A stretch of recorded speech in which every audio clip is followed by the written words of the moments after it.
BingX, a trusted global crypto exchange. Trade spot, futures, or copy top traders easily.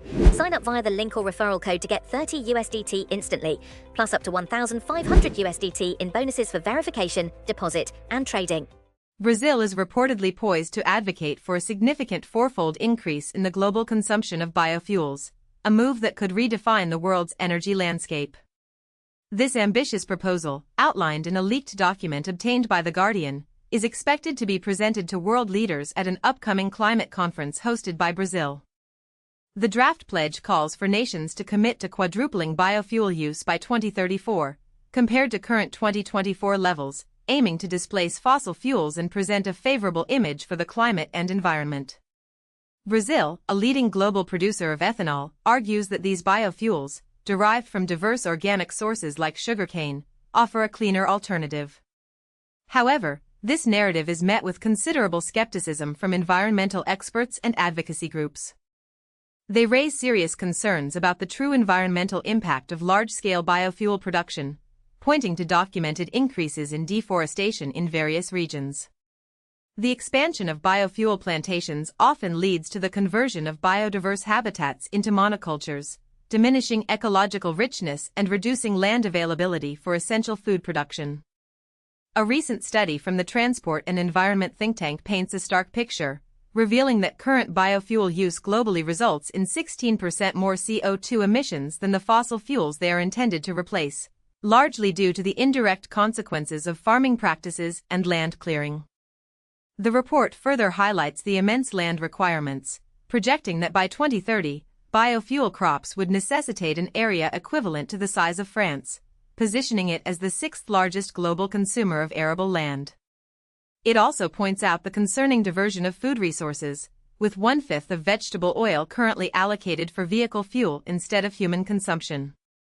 The water footprint is also substantial, with an estimated 3,000 liters of water required to travel just 100 kilometers on biofuels. In contrast, the report suggests that solar panels could generate comparable amounts of energy while utilizing a mere 3% of the land area. The draft pledge does stipulate that any increase in biofuel use, particularly ethanol, should originate from environmentally sustainable sources. Nevertheless, critics remain unconvinced. Andreas Sieber, Associate Director of Policy and Campaigns at 350.org, cautions that so-called sustainable fuels must never deflect from the central task, transitioning away from fossil fuels and scaling up renewables. He argues that while Brazil's interest might stem from good intentions, positioning sustainable fuels as an equal counterpart to renewable energy sources is a misguided approach. Sieber emphasizes that these fuels often overstate their climate benefits, exacerbate food insecurity, and contribute to biodiversity loss through the proliferation of monoculture crops like corn, soy, and sugarcane. The paramount objective, he insists, must remain the wholesale transition away from fossil fuels. The involvement of countries like Italy and Japan in this initiative, Sieber finds particularly alarming, viewing it as a co-optation of the narrative for industrial or political expediency, rather than genuine climate leadership, branding it a dangerous distraction. Kian Delaney, a biofuels campaigner at TNE, echoes these sentiments, stating that the proposed pledge to double the world's biofuel supply makes it difficult to imagine a scenario where this doesn't require more land clearance. He warns that without explicit commitments to achieve this target without further deforestation, the consequences for the climate, ecosystems, and food security could be devastating. The Guardian has also gained access to a draft agenda for the Leaders' Summit, scheduled to take place in Belém from November 6 to 7, preceding the COP30 climate conference in the same city. These plans appear to reflect a complex political landscape within Brazil, characterized by a delicate coalition government led by President Luiz Inácio Lula da Silva, encompassing a spectrum of views from ardent environmentalists to staunch agribusiness proponents. The initial day of the summit is slated to concentrate on forests, featuring a Brazilian-led initiative, supported by the UK and other European governments, to establish a tropical forests forever facility aimed at mobilizing $125 billion to protect standing forests.